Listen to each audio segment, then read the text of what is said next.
CM Revanth Reddy ఇవాళ హైదరాబాద్లోని కూకట్పల్లిలో పర్యటించబోతున్నారు. కూకట్పల్లి నల్ల చెరువును ఆయన ప్రారంభించనున్నారు. 2024 సెప్టెంబర్లో ఈ చెరువు అభివృద్ధి పనులు ప్రారంభించినప్పుడు అనేక విమర్శలు వచ్చాయి. నేడు అదే చెరువు రూపురేఖలు మారిపోవడంతో స్థానికులు హర్షం వ్యక్తం చేస్తున్నారు. ఈ చెరువు అభివృద్ధి కేవలం పర్యాటక రంగమే కాకుండా స్థానికంగా వరద ముప్పు తప్పుతుందని, భూగర్భ జలాలు గణనీయంగా పెరుగుతాయని అంటున్నారు.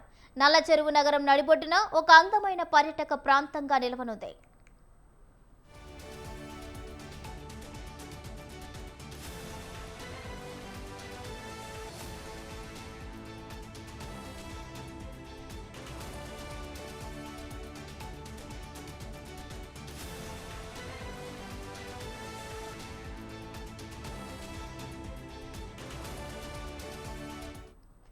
సీఎం రేవంత్ రెడ్డి ఇవాళ హైదరాబాద్లోని కూకట్పల్లిలో పర్యటించబోతున్నారు.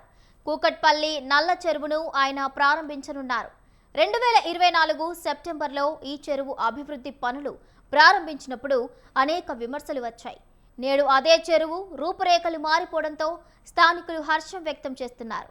ఈ చెరువు అభివృద్ధి కేవలం పర్యాటక రంగమే కాకుండా స్థానికంగా వరద ముప్పు తప్పుతుందని, భూగర్భ జలాలు గణనీయంగా పెరుగుతాయని అంటున్నారు. నల్ల చెరువు నగరం నడిబొడ్డున ఒక అందమైన పర్యాటక ప్రాంతంగా నిలవనుంది.